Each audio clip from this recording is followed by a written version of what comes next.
अस्सलाम वालेकुम नाज़रीन, you watching up front with Mona Alam. Pakistan Tehreek Insaf के पास बल्ले का निशान रहेगा या नहीं रहेगा? इंट्रा पार्टी इलेक्शंस उनके हवाले से उनको दोबारा करवाने पड़ जाएंगे या फिर इसी के ऊपर अफाका किया जाएगा? ये तमाम तर मामलात अब ज़ेर गौर हैं और ऐसे में नाजरीन जो बानी पीटीआई चीफ यानी कि इमरान खान साहब की नाअहली थी उसको उन्होंने चैलेंज कर दिया है और ये एक खासा दिलचस्प मामला है जो कि आने वाले दिनों में इस पार्टी के लिए बहुत कुछ आगे डिटरमिन करेगा। अब इस पूरे अहवाल पे नाज़रीन कुछ चीज़ें देखते हैं, हम चलते हैं, लेकिन इम्पॉर्टेंटली हम कुछ ये भी गुफ्तगू आज करेंगे कि आज नवाज़ शरीफ साहब, मियाँ नवाज़ शरीफ साहब एक बहुत नित नए अंदाज में, एक बहुत अग्रेसिव टोन में नज़र आए। उनके तरफ से जो उनके पार्टी के लॉयलिस्ट हैं या जो उनकी पार्टी से लेफ्ट से ताल्लुक़ रखने वाले लोग हैं, जैसे जावेद लतीफ़ साहब तो कई टाइम से ये कह रहे थे कि भाई एहतसाब होना चाहिए, सबको पता चलना चाहिए कि ये किसने किया था, साजिश के जो किरदार थे वो कौन थे, वगैरह वगैरह। ऐसा मालूम हो रहा था इनिशियली कि नवाज शरीफ साहब ने अब इन तमाम मामलात पे चुप्पी साध ली है लंदन से वापसी के बाद। लेकिन आज नाजरीन जो पार्लिमानी बोर्ड के इजलास में उन्होंने खिताब किया और जो तकरीर की वो खासी अहम है और उनके उस पुरानी स्ट्रेटजी से या जो एक पूरा परसेप्शन रखा जा रहा था उससे एक मुख्तलिफ जो तज्जिया है और मुख्तलिफ जो एक पहलू है वो नवाज शरीफ साहब का वो उजागर करती है। अब किस एक बयानिए पे चला जाएगा ये एक बड़ा ज़रूरी अहम सवाल है, लेकिन जो पीपल्स पार्टी की तरफ से आने वाली तनकीद है वो खैर बारहा PMLN की तरफ जारी और सारी है और शायद अभी भी मुझे लगता है आज के बाद से या आज के बयान के बाद से बिलावल साहब जो लेबल कर रहे थे, लाडलापन का वो इल्ज़ाम लगा रहे थे नवाज शरीफ साहब पे, क्या वो इल्ज़ाम अब उनको वापस लेने का सोचना चाहिए? क्योंकि नवाज शरीफ साहब was not talking at all like अ लाडला टुडे। तो इन तमाम मामलात पे नाजरीन गुफ्तगू करेंगे, लेकिन कुछ अहम नुकात हैं जो बानी पीटीआई जो चेयरमैन है उनकी तरफ से अपनी जो दरख्वास्त उन्होंने दायर की है उन अहवाल से देखते चलिएगा। जस्टिस बानी पीटीआई की नाअहली के खिलाफ दरख्वास्त दायर कर दी गई है। स्लाइड्स भी नाजरीन को मुलाहिजा हों। शुजात अली ने बानी चेयरमैन पीटीआई की नाअहली की जो दरख्वास्त है कि नाअहली के खिलाफ जो दरख्वास्त है उस पर समाअत की और इस मौके पर साबिक वज़ीर आज़म की जानिब से बैरिस्टर अली ज़फ़र अदालत में पेश हुए। अदालत इलेक्शन कमीशन ने 8 अगस्त 2023 को बानी पीटीआई को 5 साल के लिए बतौर रुकन असेंबली नाअहल किया था और ये इसका पस मंज़र है। इलेक्शन कमीशन ने दरख्वास्त गुजार को इंतखाबात से बाहर करने के लिए गैर कानूनी इकदाम किया। ये मौक़िफ़ उठाया गया है या ये रखा गया है। सुप्रीम कोर्ट के अहकामात पर इलेक्शन की तारीख का ऐलान हो चुका है और दरख्वास्त गुजार इलेक्शन में हिस्सा लेना चाहता है। उन पर लगाए गए इल्ज़ामात बेबुनियाद हैं। ये दरख्वास्त का मतन है। दरख्वास्त में मज़ीद ये कहा गया है कि दरख्वास्त में इस्तदा की गई कि अदालत 5 बरस की नाअहली को कलअदम करार दे और दरख्वास्त के हतमी फैसले तक नाअहली का नोटिफिकेशन मुअत्तल किया जाए। मज़ीद लाहौर हाई कोर्ट के जस्टिस शुजात अली ने साबिक चेयरमैन पीटीआई की नाअहली के खिलाफ दरख्वास्त समाअत के लिए लार्जर बेंच को भिजवा दी। तो ये नाजरीन अभी तक इस केस का लुब्बे लुबाब है। बहरहाल जो पीटीआई के जो सिंबल के हवाले से जो पूरा मामला है वो भी ज़ेर गौर है। अब उसकी अगली तारीख जो है वो लग चुकी है। अब उसमें देखा जाएगा कि क्या इंट्रा पार्टी इलेक्शंस दोबारा करवाने पड़ जाते हैं जमात को या फिर इन इलेक्शंस पर ही जो बल्ले के निशान के ऊपर ख़तरा था, जो ख़तरात लाहक थे, इस इंट्रा पार्टी इलेक्शंस पर भी जो है वो अफाका कर लिया जाएगा। बहरहाल जो एतराज़ात पोर इन हो रहे हैं इन अहवाल से वो बहुत संगीन नौयत के हैं और बहुत बढ़ बढ़ कर जो हैं वो पीटीआई के इंट्रा पार्टी इलेक्शंस के अहवाल पर उठाए जा रहे हैं। तमाम मामले पे नाजरीन बात करेंगे, लेकिन कुछ शॉर्ट्स आपके सामने मैं रखना चाहती हूँ एक प्रेजेंट और बिल्कुल रीसेंट पास्ट के कंपैरिजन में नवाज शरीफ साहब और PMLN की हिकमत अमली को लेकर। आज जो उन्होंने बात की शायद उनकी पार्टी के जो लॉयलिस्ट हैं उनके दिल को बहुत भाई होगी। सुनिएगा नवाज शरीफ साहब ने आज किन अल्फाज में एहतसाब के हवाले से अपना जो नारा है और जो अज़्म है वो बुलंद किया है। जज बोल रहा है वो शौकत अजीज सदीकी के मेरे पास जनरल फैज आया, मेरे पास आके ये कहा उन्होंने, आके हमारी तो 2 साल की मेहनत जाया हो जाएगी अगर नवाज शरीफ को और उसकी बेटी को अगर आपने जेल से बाहर आने दिया। हमने तो इनको अंदर रखना है और इमरान खान को लाना है।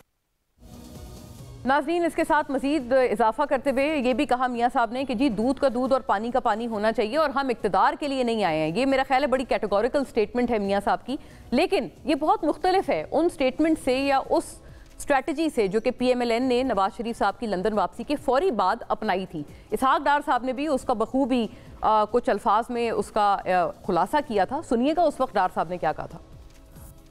मियां नवाज शरीफ साहब अभी रिसेंटली उनको जब सजा हुई थी, आपको याद होगा, मैं 2017 की बात कर रहा हूँ, और वो आसमान की तरफ देख रहे हैं। मीडिया के सामने उन्होंने कहा था कि मैं अपना मामला अल्लाह के सुपुर्द करता हूँ।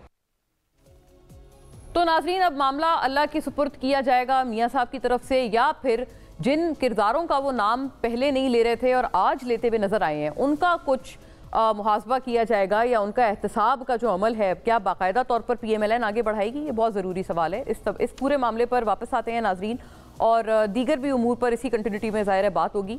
बिलावल साहब भी क्या अपनी तनकीद से कुछ बैक ट्रैक करेंगे आज के नवाज शरीफ साहब के बयान के बाद, या फिर उनको लगता है कि ये अभी भी गुड कॉप और बैड कॉप की स्ट्रैटेजी है? आफ्टर अ ब्रेक नाजरीन, स्टे विद अस।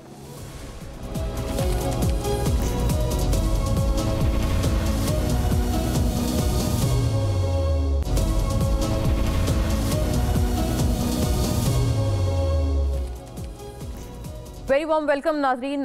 तमाम अपने मोअज़्ज़ज़ मेहमानों का फौरी तौर पे रुख करती हूँ, क्योंकि बहुत पर्टिनेंट आवाज़ें मुझे तमाम इतराफ़ से और तमाम सियासी पर्सपेक्टिव्स को लेकर ज्वाइन कर रही हैं इस बहुत ज़रूरी बहस में। आगे होने क्या जा रहा है, और लाडलेपन का लेबल आखिर क्या सिर्फ सियासी स्लोगनेरिंग है इलेक्शन से पहले, या फिर वाकई इन नारों में कोई सदाकत है किसी भी पार्टी की तरफ से या किसी भी लीडर के हवाले से? बिलाल कियानी साहब नाज़रीन मुझे ज्वाइन कर रहे हैं, पाकिस्तान मुस्लिम लीग नून के स्टॉलवर्ट हैं, साबिक कोऑर्डिनेटर हैं वज़ीर आज़म के and assistant secretary general to his party. Very warm welcome आपको बिलाल साहब, आपकी तशरीफ़ आवरी का शुक्रिया। सैयदा शैला रज़ा नाज़रीन पाकिस्तान पीपल्स पार्टी की स्टॉलवर्ट और साबिक सूबाई वज़ीर हमें ज्वाइन करती हैं हम तमाम तर बहस में, साबिक deputy speaker as well for her assembly, और आपको भी बहुत बहुत खुशामदीद शैला साहिबा। अज़हर सिद्दीक साहब नाज़रीन पाकिस्तान तहरीक इंसाफ के काउंसिल हैं और तमाम तर मामलात पे अपना बुलंद बांग पर्सपेक्टिव अपनी जमात का और लीगल और सियासी दोनों एतबार से हमें आज रहनुमाई देंगे। वेरी वार्म वेलकम सर आपको भी, और बहुत बहुत खुशामदीद। बात का आगाज़ मैं आपसे करना चाहूँगी, अगर बिलाल कियानी साहब, बड़ी अहम आज टॉक की है मियाँ साहब ने, और क्या ये बिल्कुल 180 डिग्री शिफ्ट नहीं है उस पुराने मौक़िफ़ से जो कि मियाँ साहब अपनाते थे कि या डार साहब भी कहते थे उनके बिहाफ पे कि जी उन्होंने तमाम अपना मामला अल्लाह पे छोड़ दिया है?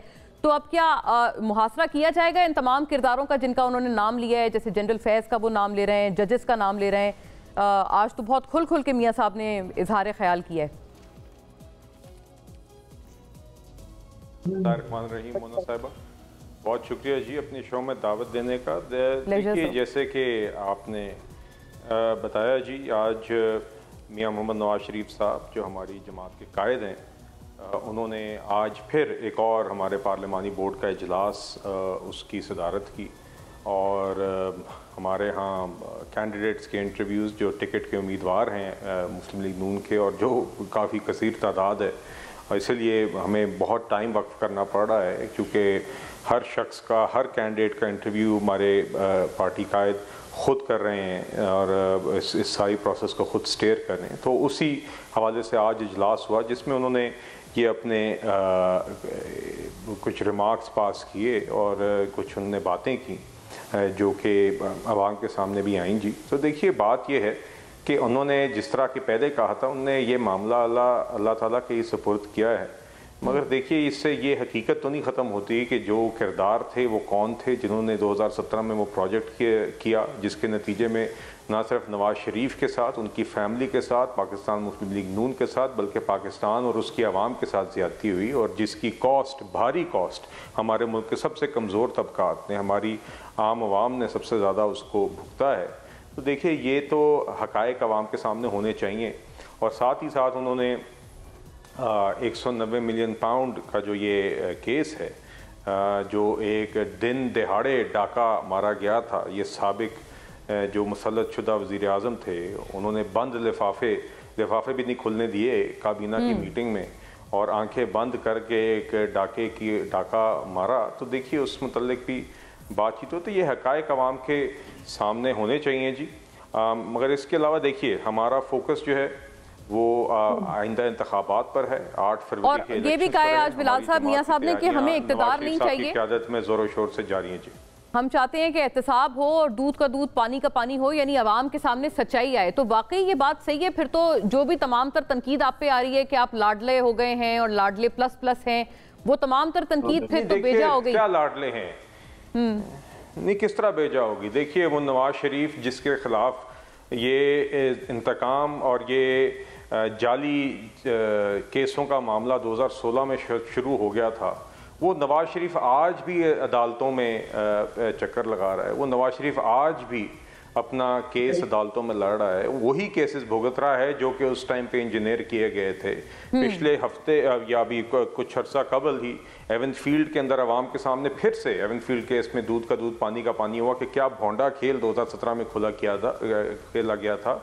और उस टाइम पे हमारे वकला ने खुद इसरार किया नवाज शरीफ साहब की वापसी के बाद, नवाज शरीफ साहब की हिदायत पर, कि वो चाहते हैं कि मेरिट के ऊपर ही ये केस लड़ा जाए, मेरिट के ऊपर ही हकायक सामने आए और उसमें लोगों के सामने वो तमाशा आया हुआ। इसी तरह जो गुज़िश्ता रोज़ फिर नवाज शरीफ साहब इस्लामाबाद हाई कोर्ट पेश हुए और वहाँ पे फिर से हमारे वकला ने कहा कि हम मेरिट्स पे ये केस आर्ग्यू करना चाहते हैं, मेरिट्स पे केस स्ट्रॉन्ग है। अच्छा, वेरी फेयर। आप कहते हैं कि ये इसमें आपकी बात सही है। उसकी यहीं पे एक मिसाल देख लें। जी देखिए, बात ये है कि ये तो उसमें आप अरशद मलिक साहब की गवाही देख लें, उसमें आप उस केस के हकायक देख लें।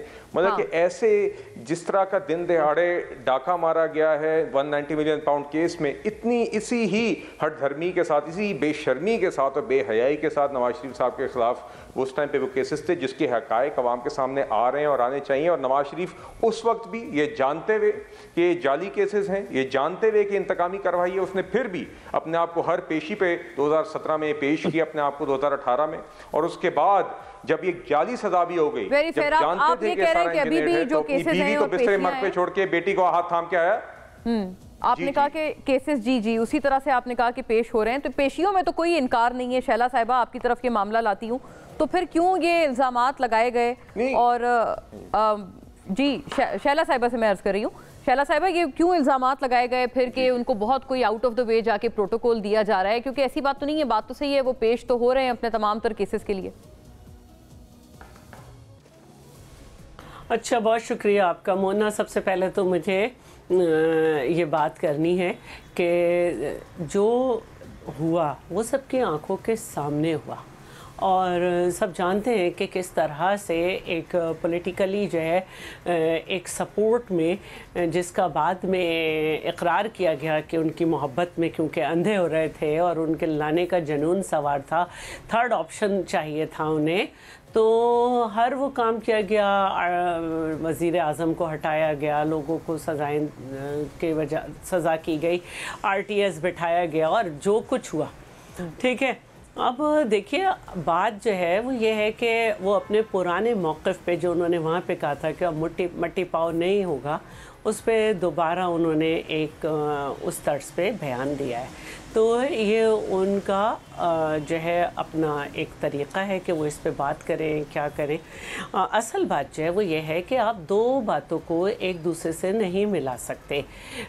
आपको जैसी भी सज़ा हुई हो, गलत हुई हो, सही हुई हो, लेकिन कानूनी एक तरीक़ाकार होता है कि आपको कानूनी तकाज़ों को पूरा करते हुए ही रिलीफ मिलता है।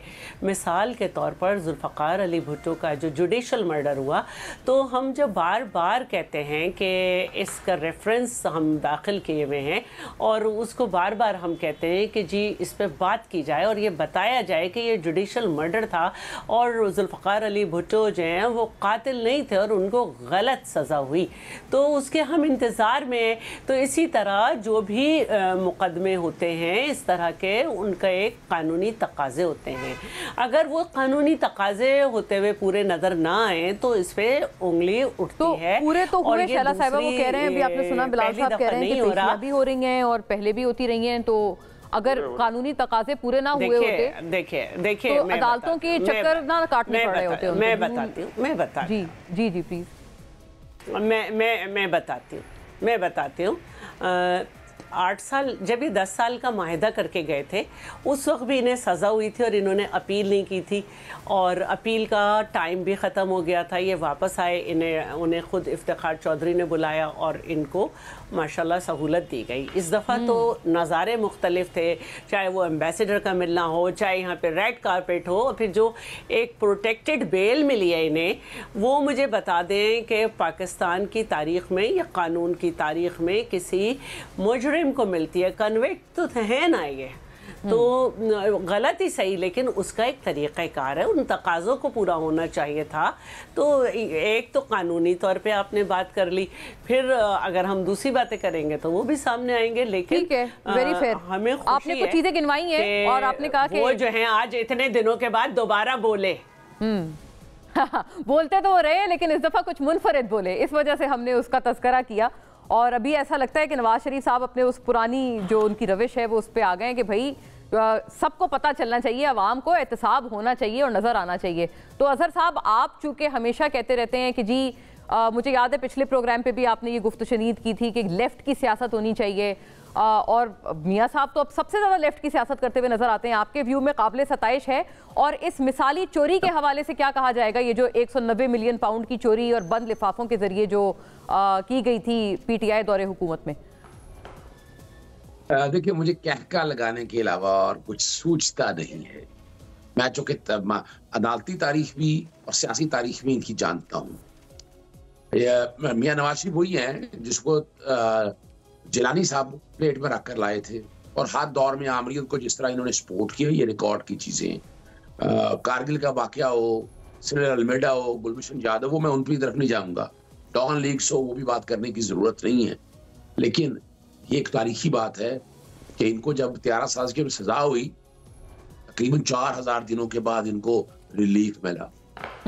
हुदैबिया केस में एडमिटेड केस था, किस तरह बेंच बना मैं उनकी तरफ नहीं जाना चाहता, किस तरह वो केस नहीं चला, और ये हमेशा अदालतों को साथ मिलाकर खेलते रहे। अब भी जो हाल है, ये इंतजार करते रहे इस वक्त का। मेरिट पे किसने कहा? मेरिट पे नैब ने कहा कि बेल करने में इतराज कोई नहीं है, नैब ने कहा केस खत्म कर दे। किसने कहा मेरिट पे हुआ? वो कह रहे सर नैब ने तौबा कर ली अपने पुराने गुनाहों से, उनको पहले नाकर्दा गुनाहों की सजा दी, तो अच्छी बात है ना, नैब पीछे हट गया अपनी गलती से और तौबा कर रहे हैं। नहीं, इसको ऐसे आइसोलेशन में लेना आपने मुना जी। चेयरमैन नैब थे आफ्ताब सुल्तान, इस्तीफा दिया, चेयरमैन नैब मर्जी का आया, प्रोसिक्यूटर जनरल ने इस्तीफा दिया, मर्जी का आया। हाँ, ये बात तो है, इस्तीफा तो दिया था। ये आंखें नहीं बंद की जा सकती, ये मजाक बना रहे हैं। इन्होंने यानी इमरान खान ने एक ज़ेबा चौधरी के बारे में बात की, जज के बारे में तौहीन अदालत हो गई, पर्चा दर्ज हो गया। इन्होंने प्रेस कॉन्फ्रेंस की थी अरशद मलिक के बारे में, फिर वो हमारे दोस्त इलियास राणा साहब वो कहते थे नवाज शरीफ के पाँव में गिर के हाई कोर्ट का जज बनने की तरह ऑफर करते रहे। और कमाल की बात है, अल अजीजिया केस में आज तक मेरिट पे जमानत ही नहीं ली। फिर ये तक केस इतना कमजोर था, आपको याद होगा। ये है वो जराए, मेरी सेंट्रल अंदर क्या जी असेंबली में हुई तकरीर की आप हवाला दे रहे हैं उसका। ये वो मैं रिकॉर्ड पे बता रहा हूँ, हसन के हुसैन के बयान। फिर मैं और रिकॉर्ड पे बता दूं आपको, ये बात करते हैं दादा हुजूर की, मियां मोहम्मद शरीफ की। आज भी चैलेंज कर रहा हूँ, और 1988-89 की 9,36,311 रुपए एग्जैक्ट फिगर बता रहा हूँ आपको। अच्छा, वो चैलेंज किया, 50 लाख रुपए ऐड हो गई। हाँ। वो वापस 9,36,000 पे आई। 9 करोड़ 9 अरब नहीं है ना इनके दादा में, ना इनके बच्चों में। ये जदादे डिक्लेयर नहीं आज तक, ना मनी ट्रेल है। अच्छा, ये तो आप बहुत एक आप संगीन इल्जाम आप कह रहे हैं कि ये तब से मनी ट्रेल नहीं है और डिक्लेयर नहीं है। मैं आपको चैलेंज कर रहा हूँ, कोई मनी ट्रेल नहीं है इनका। आगे आए, उन्होंने अरशद मलिक पे इल्जाम लगाया, प्रेस कॉन्फ्रेंस की, और आज मुकर गए। वजह क्या थी? 2019 में, मैं असल वजह बता दूं, मर गया का इशू नहीं है, जज मर गया। 2019 में सुप्रीम कोर्ट ने फैसला दिया था कि आपने अगर इस तरह की ऑडियो वीडियो आप लाएंगे तो उसको साबित करना है। तो ये साबित कैसे कर सकते थे? क्योंकि ये तो खुद जजों से मिलते रहे। वो तो जज अरशद मलिक खुद भी तो नहीं कहते थे अजहर साहब के उनको ब्लैकमेल किया गया और वो दबाव में थे। बिल्कुल नहीं कहा। अच्छा, ऐसा नहीं है आप कहते हैं? बिल्कुल ऐसा नहीं कहा। उनका बयान हल्फी पढ़ ले। बयान हल्फी ये थोड़ा था, बयान हल्फी को लाते ना कौम के सामने। आज इस्लामाबाद हाईकोर्ट से मेरा तकाजा है, मुतालबा है कि जनाब ये इल्जाम लगे हुए अदलिया के ऊपर। अच्छा, बहुत अहम बात की है आपने, और आपने कई इंकिशाफात भी किए हैं इस बात में। मेरे पास वो 190 मिलियन पाउंड की जो बात है वो खैर इसमें बीच में मिस हुई है, लेकिन मैं दोबारा बताता हूँ। मैं जी सुने ना, क्या है ये? वही नैब है ना जो एक करप्शन, यानी 5 अरब रुपए जुर्माना हुआ है अल अजीजिया में। हाँ। आज 5 अरब छूटा है, और 190 मिलियन तो पैसा पाकिस्तान के पास ही है। लेकिन बंद लिफाफा तो था ना फिर अजहर साहब। अभी जो चीजें हैं किसी को नहीं पता था उसमें क्या है जो काबीना से अप्रूव कराया गया था। ना देखिए, मैं कुछ हकायक जानता हूँ, मैं हवा में बातें नहीं करता। देखिए, मलिक रियाज जो है ना तो वो करप्ट है, ना उसने कोई करप्शन किया है। कोई सरकारी अफसर था? किसका पैसा था? कौन सरकार? वो 460 अरब रुपया उससे ले रहे हैं आप। 460, वो किस बात का ले रहे हैं? अभी शहला साहिबा भी मुस्कुरा रही हैं और बिलाल साहब भी इस पे मुस्कुराए हैं। खैर, इसकी वजह जानते हैं? वजह ये समझना है आपको। वजह ये है कि खुदारा अगर ये होता ना कोई करप्शन का पैसा तो बात करते आप। ये तो क्रेडिट जाता है पाकिस्तान तहरीक इंसाफ की गवर्नमेंट को कि वो 190 मिलियन पाकिस्तान ले गया है। किस शक्ल में भी आया पैसा पाकिस्तान? वो तो नहीं, वो तो सर उन्होंने एनसीए ने कहा था ना पाकिस्तान भेजना है, ये आपने ये वापस देना है पैसा। ना समझे, देखिए ना, एनसीए ने शहबाज शरीफ के अकाउंट सीज किए, आपको याद होना चाहिए, तहकीक की, उसके बाद छोड़ दिया। वो भी तो अकाउंट सीज किए थे। अच्छा, आप कहते हैं अभी वो तहकीक के मरहले में था, हो सकता है उनको भी छोड़ दिया जाता है या उनको। अच्छा, वेरी फेयर। ये भी वैसे बड़ा एक अहम पॉइंट है बिलाल साहब, इसका आप जवाब फरमाइएगा कि हो सकता है छोड़ दिया जाता, क्योंकि शहबाज साहब की मिसाल देके वो कोट करके कह रहे हैं अजहर साहब कि उनको भी तो क्लीन चिट दी ना फिर एनसीए ने after the seizure of accounts. मैं वापस आती हूँ, बड़ी जरूरी कुछ पॉइंट्स उठाए गए हैं, कानूनी भी और मालियाती एतबार से भी, बट आफ्टर अ ब्रेक नाज़रीन स्टे विद अस।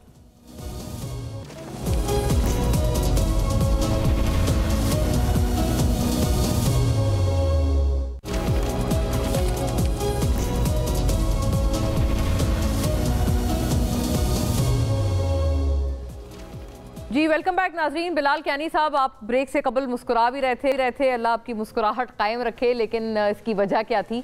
और ये बात सही है कि एनसीए क्या पता क्लीन चिट दे देता मलिक रियाज साहब को after the seizure of accounts, क्योंकि वो शहबाज साहब के भी हुए थे, बड़ा वैलिड पॉइंट है उनका।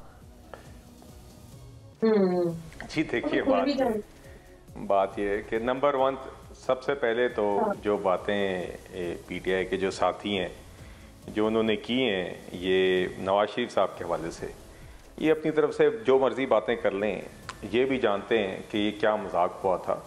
एवंसफील्ड का जो केस है उसमें मरियम नवाज साहिबा का पहले एक्विटल हुआ था, और उस टाइम पे मैं कोर्ट रूम में मौजूद था जब जजेस ने ये नैब से कहा आप एक डॉक्यूमेंट एक डॉक्यूमेंट दिखा दें जो नवाज शरीफ को इसके साथ लिंक करता हो, जो इस प्रॉपर्टी के साथ नवाज शरीफ को करता हो, और फिर आप जो उनकी ओनरशिप लिंक कर और उसके आप फिर कहते हैं कि आगे एडिंग और अबेटिंग मरियम नवाज साहिबा ने की है, तो जबकि क्राइम ही नहीं आप प्रूव कर सक रहे प्रिंसिपल के खिलाफ, तो एडिंग और अबेटिंग क्या होगी? फिर जब बरियत हुई है नवाज शरीफ साहब की एवनफील्ड के केस में, तो उस टाइम पे हमारे ही वकला ने इसरार किया कि नैब डज नॉट हैव, नैब ने जब कहा कि जी उनके पास जब नहीं है कोई केस, तो फिर भी हमारे वकला ने वहां पे इसरार किया कि ये केस हम मेरिट पे लड़ना चाहते हैं, हम चाहते हैं कि ये मेरिट के ऊपर ही इस्लामाबाद हाई कोर्ट में अपील हो, ताकि ये जो भोंडा नहीं मोना साहब। जी जी नहीं आप एडमिट कर रहे हैं कि नैब ने जो अपने आप को अलहदा किया केस से, वो मेरिट की बुनियादों पर नहीं किया। इसी बात पे तो सारे हैरान है, शैला साहिबा भी हैरान है कि अगर आपने क्लीन चिट लेनी है तो ड्यू प्रोसेस से होगी। कंफ्यूज करिए दो चीजों को। नहीं, आप दो चीजों से को देखिए। नैब उस टाइम पे तो थी वो क्या नाम है जी उन खातून का जिनको अगवा करके साबिक पीटीआई ने रखा था वजीर आजम हाउस में, जावेद इकबाल, तैयबा गुल, वो वाली नैब ने उस टाइम पे, उनसे पहले वाली नैब ने, वो तो उस नैब की किए हुए और उस अकाउंटेबिलिटी कोड के किए हुए वो तमाशे थे। तो वो तमाशों को जब ये सामने आए इस्लामाबाद हाई कोर्ट में, तो उस टाइम पे भी हमारे वकला ने कहा कि ये केस हम चाहते हैं कि अवाम के सामने से फिर से ये हकायक गुजरें कि यहाँ पे क्या भोंडा खेल खेला गया, और उसी तरह सारे मेरिट्स आर्ग्यू हुए और फिर हाई कोर्ट से एक्विटल हुआ नवाज शरीफ साहब का। कल अल अजीजिया रेफरेंस में भी कल फिर से नवाज शरीफ साहब कोर्ट में अभी भी पेश हो रहे हैं, वहाँ पे फिर से नवाज शरीफ साहब के ऊपर जो केस अल अजीजिया का बना हुआ इतना भोंडा मजाक है कि उसकी हद कोई नहीं। जजेस ने भी वहाँ पे रिमार्क्स दिए कि तीनों जब रेफरेंसेस बने थे, पहले 3 रेफरेंसेस बनने चाहिए थे। अजहर साहब मेरी गुजारिश है, ये आप अपनी जमात की और ये बरकरार ना ही रखें, बेहतर है रिवायत कता कलामी की। एक दफा बात सुन लें, आपने माशाल्लाह घुमा फिरा के खूब बातें की, और जो बात और जिसका जवाब नहीं देना चाह रहे थे आप, जो आपके तमाशे, क्योंकि आपको तो आदत है good to see you court की, और आपको तो आदत है, एक आपका ब्रांड ही है इस तरह की ऑल फॉल आके बोलना हाई कोर्ट के बाहर। तो देखिए बात ये है कि देखिए चाहिए इंसान को मुकम्मल कर लें। अदर साहब आप और आपकी जमात, आपका तो करियर ही झूठ के ऊपर चल रहा है पूरा। आप सच में ना दर्शते मेरे भाई आपने पूरी जिंदगी कमाई और इसी के झूठ के ऊपर की, इसलिए आप ये बातें ना करें। देखिए मेरी अर्ज सुने डायरेक्टली जी बिल्कुल आप मुकम्मल कर लें, सारे मुकम्मल कर लें, let's stick to the point. जी बिलाल साहब प्लीज। जी देखिए, मैंने इनकी सारी बॉन्डी बातें पेशेंस से सुनी है। मैं आती हूं अजहर साहब, आपको भरपूर में मौका आपका है। बिल्कुल के साथ मजाक हुआ, बड़ी बातें वापस मजाक खेला गया, आज भी बातें जवाब दे उसका कानूनी मोना साहब मैं आती हूँ कर ले हमारे साथ, अपनी बारी में बात करने का मौका है कि नहीं है? मैं आती हूँ सर, आपकी तरफ भरपूर आती हूँ, आप बिल्कुल अपनी तमाम तरफ करेंगे तो आपको इसी तरह का जवाब मिलेगा। जी बिलाल साहब अपने वक्त पे बात कीजिए, गुजारिश है जी, शो कंडक्ट करने दीजिए एंकर। देखिए मेरिट्स पे बात करते हैं सारे। जी अब अल अजीजिया रेफरेंस को अगर आप देख लें, अल अजीजिया रेफरेंस कल भी बेंच ने ये रिमार्क्स पास किए कि 3 रेफरेंसेस चले थे, जब एक ही JIT की रिपोर्ट, वो भी भोंडी रिपोर्ट थी, उसकी बुनियाद पर नवाज शरीफ के खिलाफ केस चला, उस एक रिपोर्ट के बाद भी उधर ये अहकामात जारी हुए कोर्ट की तरफ से कि तीनों रेफरेंसेस इकट्ठे चलने चाहिए और उनका इकट्ठे फैसला होना चाहिए, मगर नवाज शरीफ को नाअहल करने के लिए, नवाज शरीफ को इलेक्शन से अलग करने के लिए, नवाज शरीफ को जेल भेजने के लिए एक रेफरेंस को एक्सेलरेट किया गया। उसकी हकीकत आज तक सबके सामने। अल अजीजिया रेफरेंस जो कल चल रहा है उसके हकायक इतने मज़ायका खेज हैं, ये जो नवाज शरीफ साहब की कन्विक्शन है कि उसकी कोई हद नहीं। नवाज शरीफ साहब की उन एसेट से ना कोई लिंक है। जिस टाइम पे वो ट्रांजैक्शंस जिसके ऊपर नवाज शरीफ के खिलाफ रेफरेंस बना, उस टाइम पे नवाज शरीफ साहब मुल्क में भी मौजूद नहीं थे, ना उनकी उससे कोई एसेट के साथ ओनरशिप का लिंक है, ना उस टाइम पे वो मुल्क में मौजूद थे, ना उस टाइम पे वो पब्लिक ऑफिस होल्डर थे, वो एग्जाइल में थे, और ना ही उनके बेटे जिनके नाम पे वो एसेट्स थी जिसके नवाज शरीफ। लेकिन सही हो गया, मैं बिलाल साहब वही वाली बात है, देखिए शैला साहिबा ने भी कहा था 10 साल के हवाले से, तो उन्होंने भी कहा था ना कि 10 साल की एक पूरी अंडरस्टैंडिंग के तहत आप लोग गए, फिर उसके बाद आप वापस आए, और उस तरह के रिलीफ को वो एक बार-बार कह रहे हैं कि ये रेपिटेटिव एक चीज नजर आ रही है जमात के बिहाफ पे। नहीं, आप मुझे बताएं, क्या मैं आपको एक बात बताऊं, ये जो केसेस जिसके ऊपर आज भी नवाज शरीफ मेरिट के ऊपर उनके वकील आज कोर्ट में पेश हो रहे हैं, इन सजाओं का आज तक सिर खड़ा हो रहना ही अवाम के साथ मजाक है। जो पनामा केस की आपने बड़ा क्लियर बात की, गवाहियों के बाद शौकत अजीज सिद्दीकी और अरशद मलिक साहब, ये और मेरी एक और गुजारिश सुन लीजिए, जो 190 मिलियन पाउंड केस में एक वजह है कि अजहर साहब ने आपको जवाब नहीं दिया, क्योंकि दिन दहाड़े जब डाके लगे हैं इमरान खान की तरफ से, साबिक चेयरमैन पीटीआई की तरफ से, जब 60 अरब रुपया अवाम का दिन दहाड़े काबीना को इस्तेमाल करके आपने डाका मारा, लिफाफे बंद करके और आंखें बंद करके पूरी काबीना के। सही हो गया, आपका मतलब ये मौक़िफ़ है कि जवाब है ही नहीं, इसलिए जवाब नहीं दिया। मैं पूछ लेती हूं, आपको अंगूठियां चाहिए थी। इन लोगों को आदत है, और इन लोगों को आदत है, good to see you court की बात कर रहे थे आमिरों की। इस शख्स ने, जो शख्स आज ये मुसल्लत शुदा वजीर आजम रहा था, उस शख्स ने बैसाखियों के अलावा सियासत की कब है? इसको तो हुकूमत में लाया भी बैसाखियों पे गया था, रखा भी बैसाखियों पे गया था। बिलाल साहब ने भरपूर दिफा किया है उनके केस के मेरिट्स का। उन्होंने बताया है कि जायदादें और तमाम तर उन्होंने मेरिट्स पे बात किया। आप मुस्कुरा भी रही हैं, लेकिन जावेद लतीफ़ साहब, शैला साहिबा, ये गुजारिश है आपसे, उन्होंने बड़ी एक अहम बात और मशवरा दिया है बिलावल साहब को, और उन्होंने कहा है कि भाई आप इधर उधर तो ना ही देखें, आप अपने वालिद साहब की कम तजवीज़ सुन लें, उनकी बात सुनिएगा, फिर आप फरमाइएगा कि क्या उनकी बात में कोई वजन है। बिलावल भुट्टो साहब कह रहे हैं कि इनको एक ग्राउंड बना के दिया जा रहा है, तो मैं दो चीजें अर्ज करना चाहता हूँ कि हमारे जो होने वाले इत्तेहाद हैं, इससे अंदाजा किया जा सकता है हमारी मकबूलियत का। दूसरा, वो जरदारी साहब की उस हदायत को सुन लें कि ये अभी नातजर्बाकार हैं। जी शैला साहिबा, आपने जावेद लतीफ़ साहब को सुना और कह रहे हैं वो कम से कम जरदारी साहब को, अपने वालिद साहब को ही सुन लें, बिलावल साहब वो ना तजुर्बाकार हैं। मैं तो कहूँगी कि जावेद लतीफ़ साहब उस इंटरव्यू को दोबारा सुन लें तो उन्हें पता चल जाएगा कि वो क्या कह रहे हैं। और आपने पूछा था कि इसमें कितना वज़न है। वज़न होता तो इत्तेहादी बनाने की इलेक्शन से पहले ज़रूरत ना होती और अपने वज़न पे इलेक्शन लड़ते, लेकिन वो आवाम में जाने के बजाय इलेक्टेबल्स के पास जा रहे हैं, लोटों को अपना रहे हैं, तो वज़न तो नज़र आ रहा है।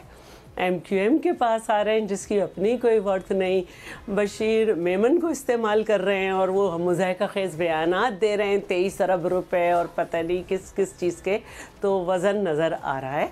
और मैं ये समझती हूँ कि देखिए, जस्टिसेस नहीं बोलते, उनके फ़ैसले बोलते हैं बिलाशुबा। अगर जो है लोग पहले की तरह ये कहने लगे कि ये यूं होने जा रहा है और ये यूं होने जा रहा है, और आप को वो चीज़ें नज़र आएँ जो उससे पहले पाकिस्तान की सियासत में एक आम आदमी या दूसरे आदमी के साथ नहीं हो सकती, तो फिर ये बात होती है।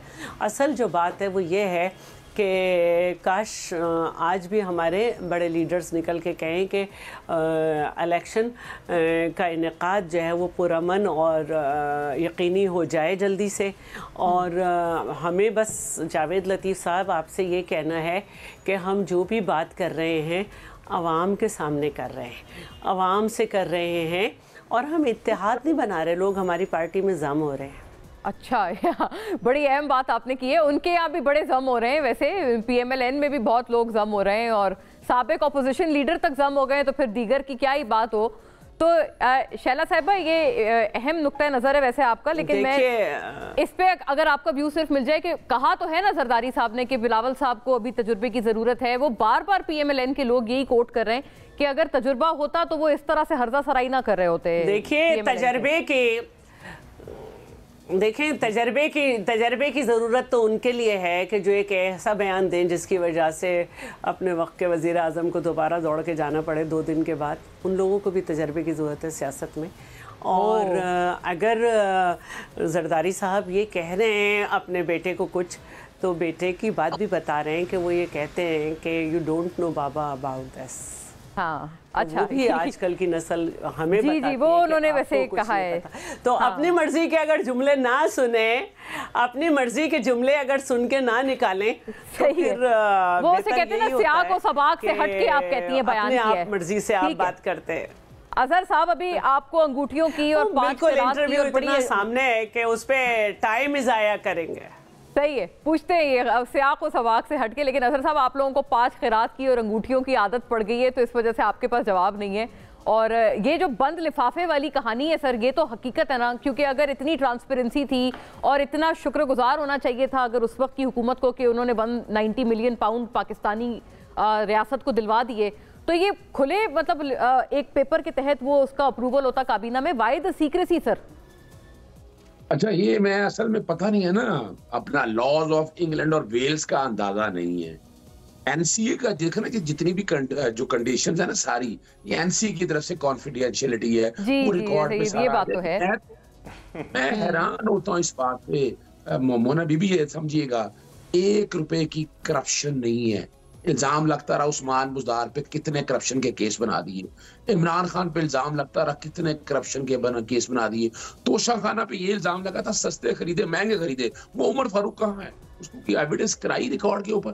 कोई ये केस करप्शन का अभी तक मां सिवाय अच्छा अलकादर के है, वो सबके सामने है, ट्रस्ट है, 1 रुपए का फायदा नहीं है इमरान का। और ये मट्टी के ढेर है। 190 मिलियन वैसे दिखाने के लिए अच्छा है, गालिब दिल के बहलाने को ख्वाब अच्छा। और किसी ने कहा था पीर को पर नहीं लगे हो तो मुरीद लगा देते हैं। तो ये हमारे कई पीएमएल के दोस्त ज्यादातर ना आंखों पे पट्टी बांधी होती है, इनको अंदाजा नहीं है। अगर ये कुरान मजीद और सुन्ना पढ़ लें और सोसाइटल वैल्यू समझना शुरू कर दें तो कभी डिफेंड नहीं करेंगे इन चीजों को। देखिए, एक बात बड़ी वाज़ेह है, बड़ी चटकी सी बात मैं करता हूँ, सीधा कड्डो जो जायदाद है एवन फील्ड की, चलो नवाज शरीफ की नहीं है। सर, थोड़ी अगर मैं क्लैरिटी के लिए सिर्फ आपसे पूछ पाऊं, अजहर साहब, आपने ये कुरान और सुन्ना का हवाला क्यों दिया? कि आपको क्यों लगता है कि उस नॉलेज का फुकदान है आपके ओपोनेंट्स पीएमएलएन के ओपोनेंट्स के पास? क्या वजह है आपने ये कोट की?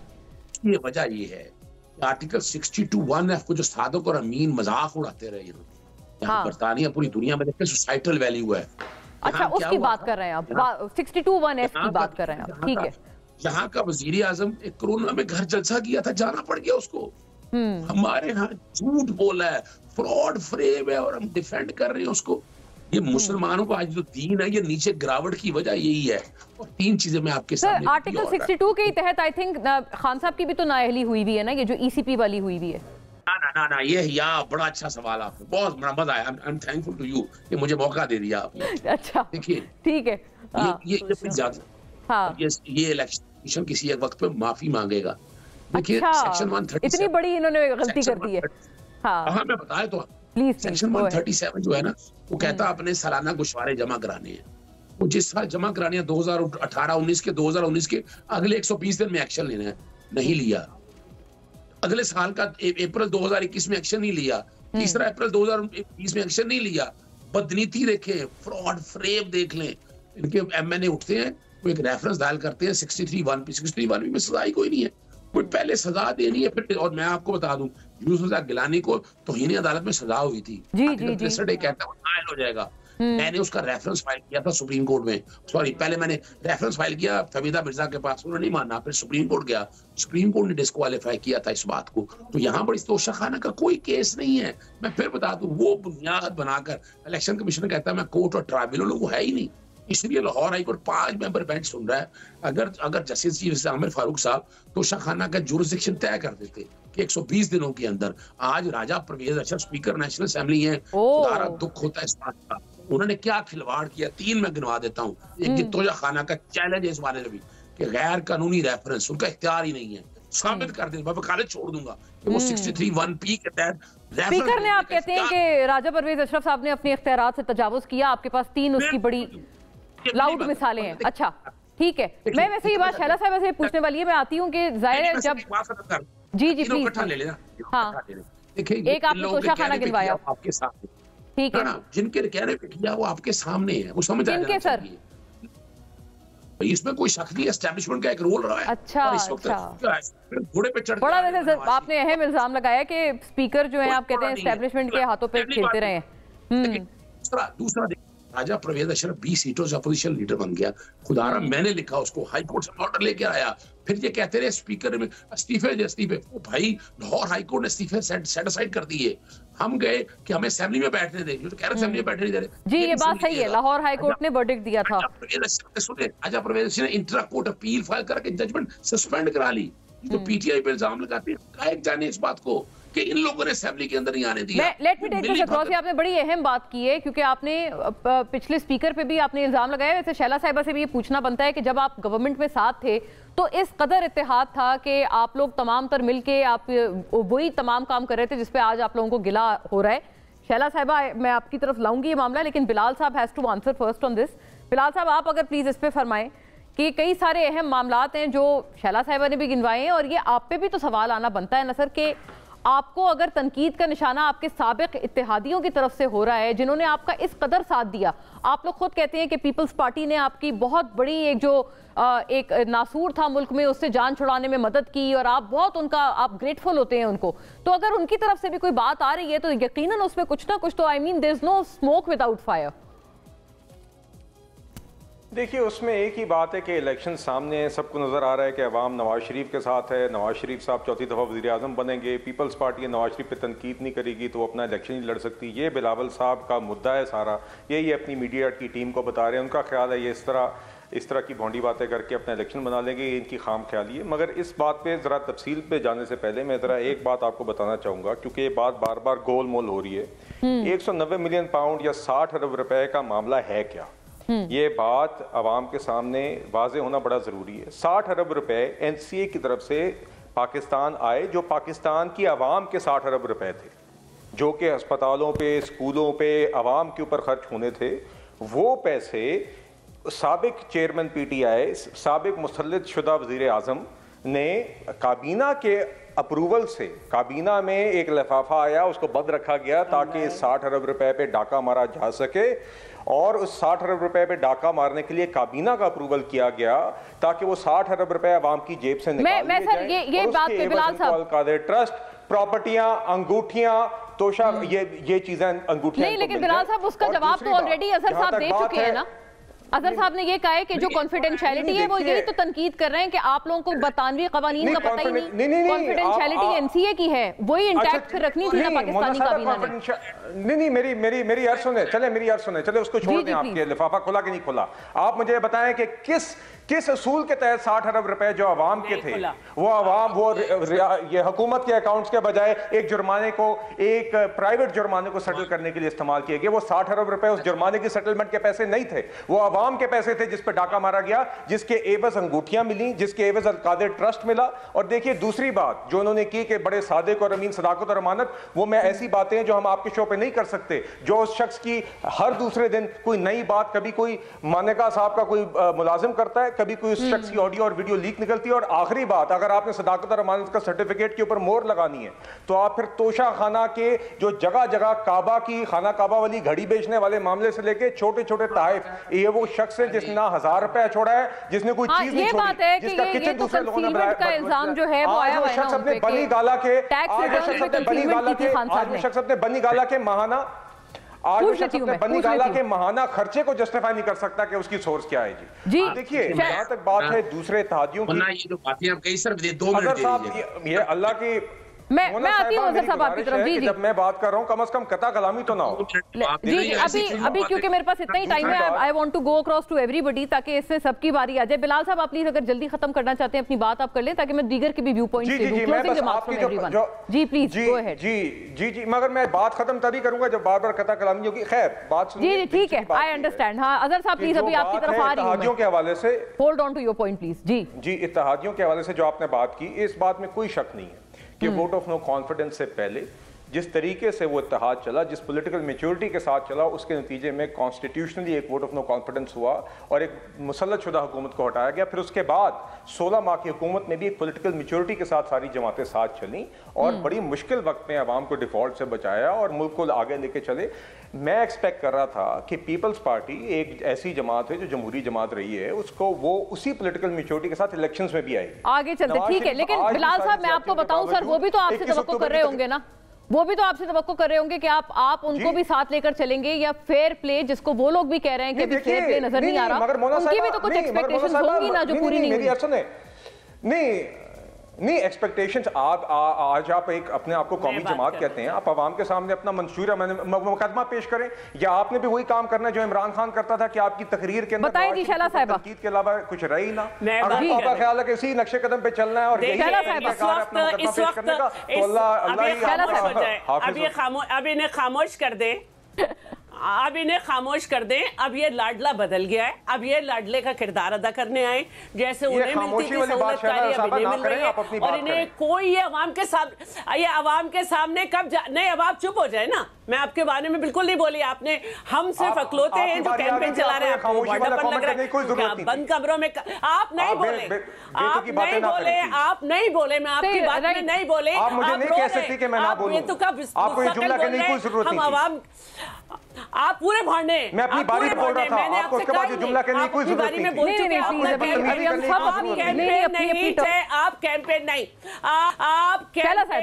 चला रहे, आप कैंपेन नहीं चला रहे, आप रो रहे हैं, लोगों से मिल रहे हैं, आप कैंपेन नहीं चला रहे, हम कैंपेन चला रहे हैं, जो बातें कर रहे हैं अवाम के सामने कर रहे हैं। अवाम ने अगर डिसाइड करना है तो वो आपका भोंडापन डिसाइड देख रही है, डिसाइड आपका भोंडापन हुआ है, हमारा नहीं हुआ, और हमें पता है, हमें आपसे कोई तवक्को नहीं थी, हमें मालूम है कि पीर साहब पगारा आपके लिए कह चुके हैं कि आप मुश्किल वक्त में पांव पकड़ते हैं और अपने अच्छे वक्त में दूसरों का गला पकड़ते हैं, हमें कोई नहीं थी। हमने पाकिस्तान के लिए जो किया वो किया, हमने आपको आमादा किया कि आइए vote of motion of no confidence लाएं, आपको तो पता ही नहीं था, आपके लिए हाथ करने वाले ख्वाजा आसिफ के जिन्होंने भार भेजा था,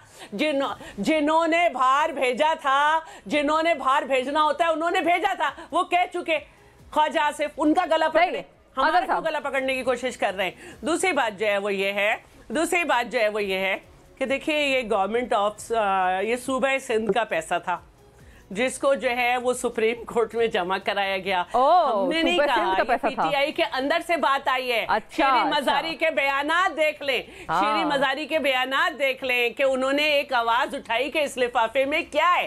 अजहर साहब अभी तो इतना माजी दूर नहीं हुआ है ना भाई। अजहर साहब आपने ज्यादती के पहाड़ तोड़ने थे तो आपने सूबा सिंध पे ही तोड़ने थे। अजहर साहब इसका आखिर में जवाब फरमा दें। अच्छा मैं देखिए, मैं वजह ये है कि सूबा सिंध का पैसा है वो, और वो हमें मिलना चाहिए। हम किसने का कान कुत्ता लेके बात किया, हम कान नहीं देते, पीछे भागना शुरू कर देते। अजहर साहब मेरी बात सुनिए, पहली तो बात है 190 मिलियन का एनसीए का वो पढ़ लें एग्रीमेंट कॉन्फिडेंशियलिटी का, उन्होंने खुद सुप्रीम कोर्ट में पैसे जमा कराने का कहा है, आपने दे नहीं हुए। फिर काबीना की बात कर रहे हैं। अच्छा, काबीना में से इस रेफरेंस में, नैब के रेफरेंस में कितने लोग हैं? काबीना ने उसको मंजूर किया है, उनको भाई मुलजिम तो बनाए, आपने बनाया नहीं, केस वही खत्म हो गया। तोशा खाना की हद तक जो बातें करे ना कि घड़ी नहीं ली, उधर नहीं ली, भाई हर चीज डिक्लेयर थी। जो तोशा खाना में सजा दी गई उसमें बता दे कोई एविडेंस, कोई चीज आई नहीं आई। हवाई बातों में जो मर्जी आप कहते हैं इस बात को, लेकिन तारीख गवाह है इस बात की कि हम 85 के प्रोजेक्ट को आज पूरी दुनिया में पाकिस्तान वाहिद मुल्क है, वही वजीर आजम, वही काबीना, वही सड़कें, वही मोटरवे जिसने इस मुल्क की तबाही की। सड़कें मोटरवे तो आपको बिलाल साहब कहेंगे अच्छी बात है भाई, सड़कें मोटरवे भी ना बने। जी सुने, सवाल इनके पास कुछ नहीं है। आप बात को समझिएगा, इस मुल्क को आगे किसने लेके जाना है? किससे लेके जाना है? 3 सालों में कोरोना के दिनों में मुल्क की मुल्क देखें केपी को इन्होंने जहां पहुंचाया है 10 साल में, ये तो नहीं ले जा सकते। केपी को एक आपने तो नहीं लेके जाना, अजहर साहब कोई और ले जाए तो ले जाए, ये नहीं लेके जा सकते। फेल हो चुका है, हम नहीं ले जाना है, अब नहीं ले जाना है क्योंकि हम हर मुश्किल हालात में भी यहीं रहते हैं। Thank you to the lady and gentleman. वक्त मेरे पास बिल्कुल खत्म हो गया है। आपके देखने का शुक्रिया। अल्लाह हाफिज।